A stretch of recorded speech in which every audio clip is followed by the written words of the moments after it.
All right, here we go. Let me see what's going on at Shady Hill Pet Shop. Hello. Hi.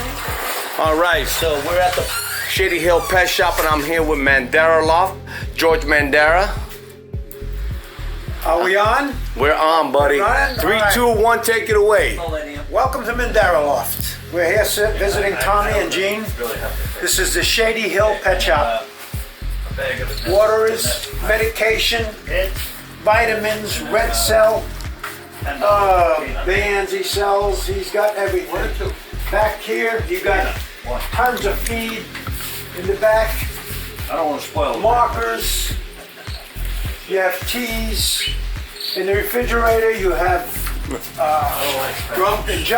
injections and stuff. Vaccines. All in there. Okay. This is a freezer. I don't think there's anything in that. No. That's just for vaccines, different kinds of vaccines. He gets everything you could possibly want. It's probably, as far as I know, the largest pet shop in Florida, maybe in the country. I don't know. Maybe Jed's may be bigger, but at least here in Florida, we have a place to go to, and that's this Tommy's is the place. Pet Shop, Shady Hill Pet Shop. This is the biggest club in all of Spring Hill. all of United States. They call it Little Belgium.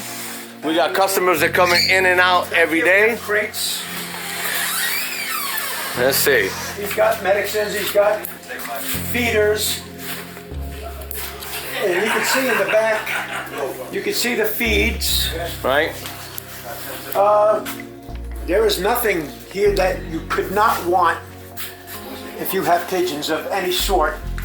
And Tommy just brought in 2 new birds for his stock Right?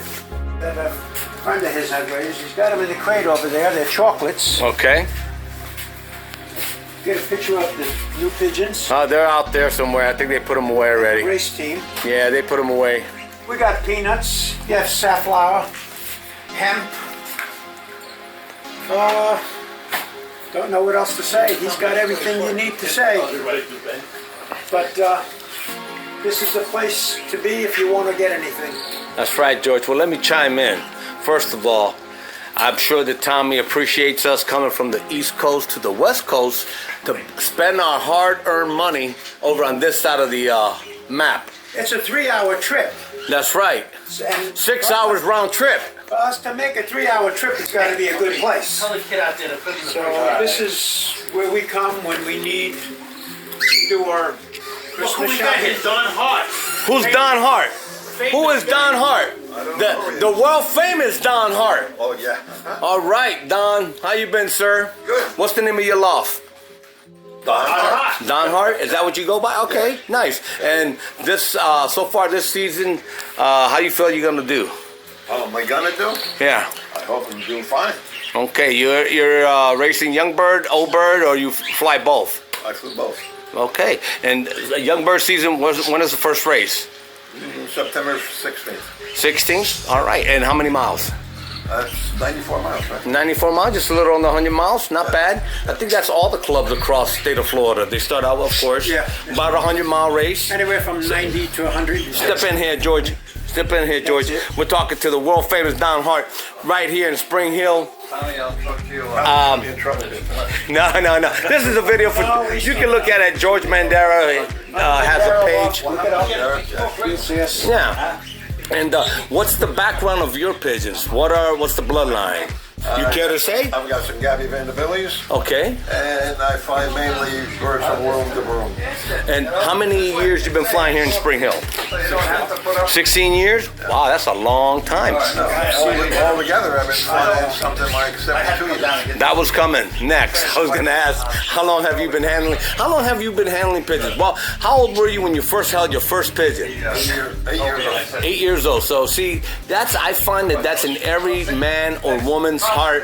When you hold a pigeon at that young age, it's infectious, it's long lasting, it's, you become basically a pigeon person like me and like you and everybody else. Born into it. It's a disease. It is. It's a sickness. I've had that. It's a sickness. I've had that same desire and love for pigeons since I was 10 years old. Yeah. So I had my first pigeon I held in my hand, 10 years old, you were 8 years old, look at that. And this is the reason why we're here today. We're pigeon mumblers, we're pigeon flyers, we're competitors, we're pigeon keepers.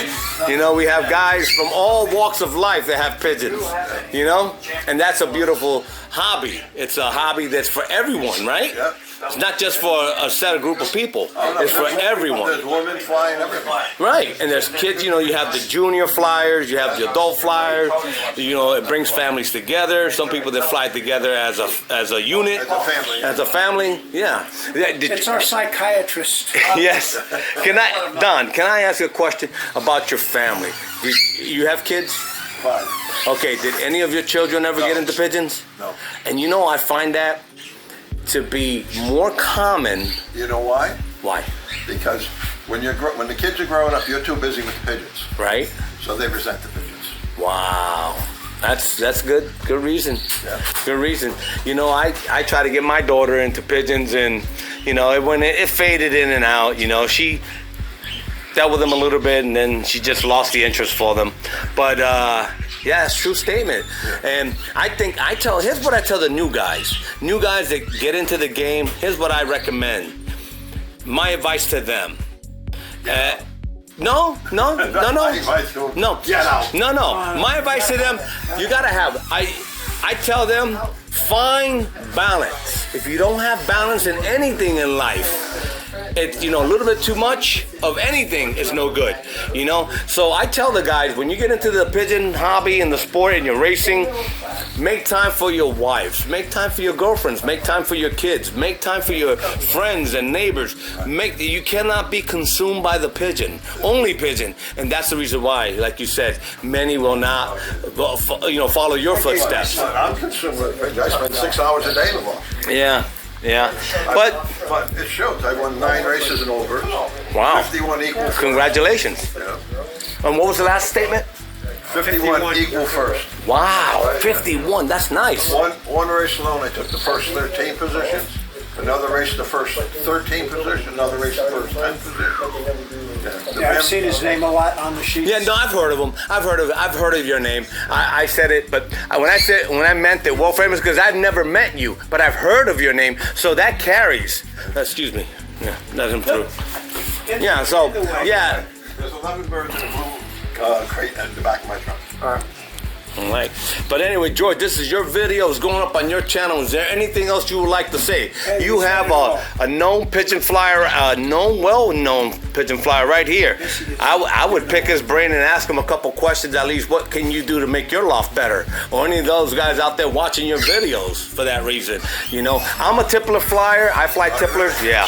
So my brother flies homers, and that's B Route 681, Taino Loft over on the East Coast.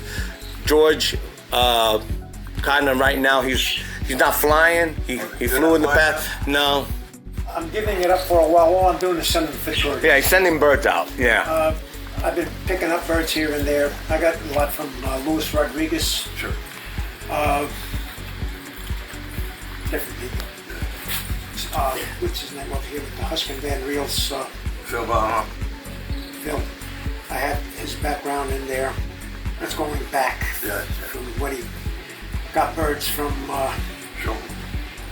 Well, I got him from Schulten also. Yeah, I got him from Ralph Faris. When I had the Van Reels, I got most of them from Dr. Whitney. I had Doc Whitney's. Yeah. That was Speedo Loft. Yeah, Speedo. I worked for them for about 3 or 4 Speedo? years.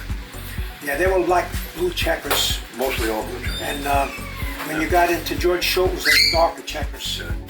Well, even Both of them flew good. Yeah, even the ones from Speedo were dark. A lot of them were dark checkers. I never seen any really? dark ones. It seemed everyone I raised or picked up, they were always under blue. And every once in a while, you get a blue-white flight. Really? Yeah, but they were pretty much blues, blue checks. Yeah. And Okay, you get everything? Schulten, it seemed like most of them were from dark blue checks to black checks. Well, when I flew Husky Van Reels in the early 60s, of course we ran 16 races. I won 13 of them. I was not below third in the 3. Which ones did better for you? They were straight Huskies. I mean, from which family? Whitney or? No, they were all Whitney's. Still got the full At that page. point, they were all Whitney's. Still got 2 kids. Good morning, I haven't seen any The of club Whitney's voted me around. out for 7 years. Hang in there. Oh yeah, they said I was ruining the sport. They had people in my yard watching the birds come They in. were hot and not in my neighborhood too. I come from Hackensack, New Jersey. I got money. They dominated the area. Yeah, we're new. You know, there was what's his name? From I lose his All right. Well, I'm gonna end this video right now, Yeah, George. we're gonna sign off Close it up. and watch the channel. Remember, Vero Beach. Come on down. We need flyers. We need pigeons. We need pigeon people. Promote. Come on down. Keep your birds healthy.